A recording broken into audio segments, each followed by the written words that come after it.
students, कैसे हैं आप सब? I hope you are reading, rereading and revising the concepts very well because I want to give you a reality check. देखो बेटा, 3 चीजें ना इस दुनिया में सर्टन है, वो होके रहेंगी. पहली चीज है death, it has to happen, when, where, how, we don't know. Second taxes collect होते ही रहेंगे. एंड तीसरी चीज है, and they are your tests. So when your schools will reopen, you will have to appear for tests. तो तब बहुत ज़्यादा वर्कलोड नहीं हो, तब बहुत ज़्यादा बर्डन नहीं हो, इसलिए बहुत ज़्यादा ज़रूरी है that you people are revising your concepts well. Okay, so today we'll talk about a new concept which is a very important concept in business and that is risk.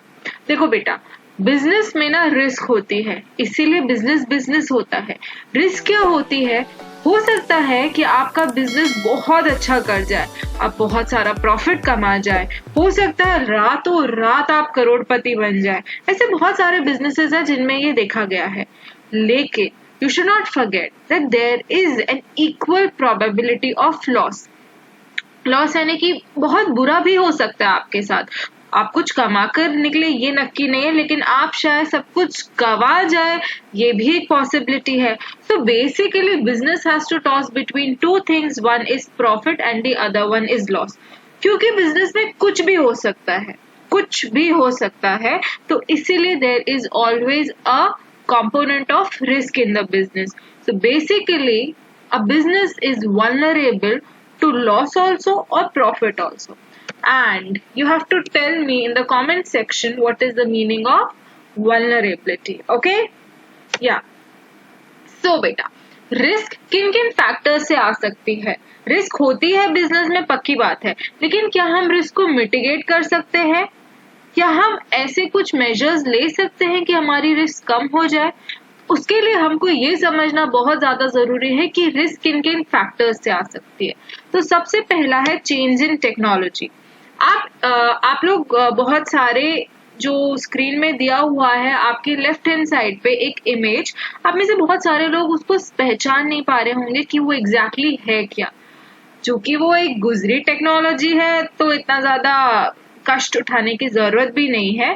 बेटा ये पेजर है, ये मोबाइल का छोटा version है. इसमें पहले सिर्फ और सिर्फ मैसेज भेजे जाते थे कि आप कहाँ हैं, कैसे, और छोटे छोटे मैसेज. पर देखिए टेक्नोलॉजी ने इतनी तरक्की कर दी है कि पेजर से अब हम सीधा पहुंच गए हैं OnePlus के फोन्स पर. अब जस्ट इमेजिन अगर कोई कंपनी पेजर में डील करती हो और उसने बहुत सारे पेजर्स बना दिए हो और रातों रात टेक्नोलॉजी चेंजेस आते हैं. आप मानते हैं या नहीं? जियो की टेक्नोलॉजी रातों रात आ गई थी, मोबाइल फोन्स की टेक्नोलॉजी रातों रात आ गई थी. तो जब रातों रात ऐसी टेक्नोलॉजी आई होगी तो पेजर्स का क्या हुआ होगा? हो गया ना उनका बिजनेस बंद. तो चेंज इन टेक्नोलॉजी एक बहुत ही इंपॉर्टेंट कंपोनेंट है जिसके कारण बिजनेस या तो चल सकता है या तो बिजनेस आपका खत्म हो सकता है. So there is a risk because of change in technology.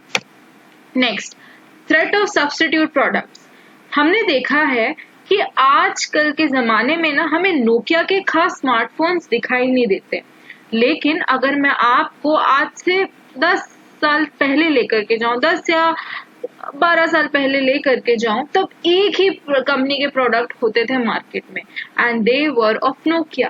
But Nokia ने एक मिस्टेक करी, उसने कभी भी अपने प्रोडक्ट्स को अपडेट नहीं करा और उसका रेपरकेशन ये था कि जितने भी उसके सब्स्टिट्यूट प्रोडक्ट्स थे, सैमसंग, मैक्स वगैरह वगैरह, वो सब मार्केट में आने लगे एंड इवेंचुअली नोकिया का जो मार्केट पे पकड़ थी ना वो खत्म होती गई.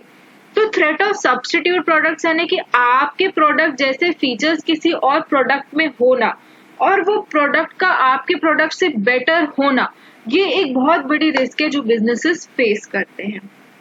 Okay, so businesses have to deal with the risk of threat of substitute products. Now, competition में ऐसा है कि हर कोई कस्टमर को अट्रैक्ट करना चाहता है. भले ही आप कितनी अच्छी पॉलिसी क्यों ना लेकर के आ जाए, मार्केट में आपके कॉम्पिटिटर्स कस्टमर्स को अट्रैक्ट करने के लिए आपसे भी अच्छी पॉलिसी ला ही सकते हैं. अगर कंपटीशन नहीं होता, अगर आपके जैसा मार्केट में कोई नहीं होता, अगर आपकी मोनोपोली होती तो बिजनेस में रिस्क ही नहीं होती. पर चूंकि मोनोपोली कम देखी जाती है और बहुत सारे लोग हैं हैं जो आपकी जैसे सर्विस या आपकी जैसा प्रोडक्ट मार्केट में उतारने के लिए रेडी बैठे हैं, तो there is a risk of competition which businesses have to face. Now next is legalization. Legalization यानी कि गवर्नमेंट अपने एंड से कोई रूल्स कोई रेगुलेशंस लेकर के आ जाती हैं जिसके कारण बिजनेसेस पे बहुत बड़ी रिस्क होती है. फॉर एग्जाम्पल गवर्नमेंट हाल ही में अभी मैटरनिटी लीव को इंक्रीज करी फ्रॉम 12 वीक्स टू 26 वीक्स. अब इससे क्या होगा, बिजनेसेस को 26 वीक्स तक प्रेग्नेंट मतलब डिलीवरी के बाद भी वुमेन को सैलरी पहुंचानी पड़ेगी. तो हो गई ना ये बिजनेस के लिए लॉस वाली बात. ये तो जस्ट एक एग्जाम्पल है मैंने आपको लीगलाइजेशन का दिया, और भी ना जाने कितने लॉज एंड रेगुलेशंस होते हैं जो गवर्नमेंट इम्प्लीमेंट कराती है जिनका सीधा सीधा बिजनेस के प्रॉफिट्स को हिट करते हैं. So of course there is a risk of legalisation. And आप लोग सब मोदी जी को तो जानते हैं, बड़ौदा में है, गुजरात में है, तो मोदी जी के बारे में तो जानना बिल्कुल बहुत ही ज्यादा इम्पोर्टेंट है.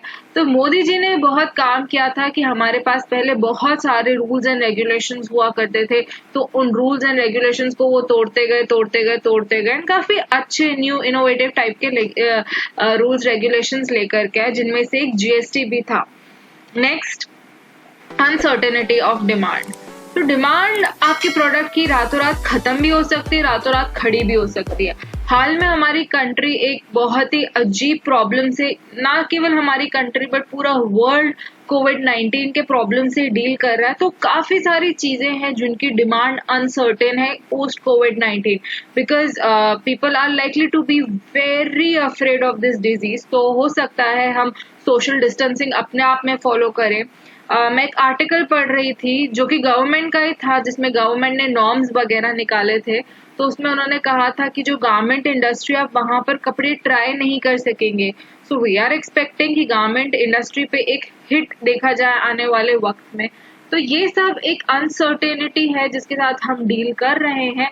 तो there is a risk of uncertainty of demand. अब वो किसी के कारण भी हो सकते, हो सकता है बहुत अच्छा कॉम्पिटिटर मार्केट में हो सकता है कोविड-19 जैसा कोई इवेंट आ जाए, या तो फिर अर्थक्वेक, कोई natural disaster. So we do not know. So there is a risk कि कोई अनसर्टेन इवेंट हो जाए and there is a hit on the demand. Next is physical risk. अगर हम हमारी मशीनरी को यूज नहीं करेंगे तो पड़े पड़े मशीनरी सड़ भी सकती है. There is a possibility. So it's very important to keep using your machinery. There is a risk. If you do not use your machinery, it will get withered off with the passage of time. So with this we end our lecture on business risk. It's a very important topic and you must play safe. That's what I would like to say. Stay safe. Don't take unnecessary risk. Don't go out. And don't take risk with your studies also. Start preparing थोड़ा अभी से, because हमने first lecture में discuss करा था कि वक्त एक बहुत ही बहुमूल्य चीज है, जैसा कि बीरबल जी ने कहा था. सो अपने वक्त को यूं ही जाया मत करिए. Okay, take care students, bye bye.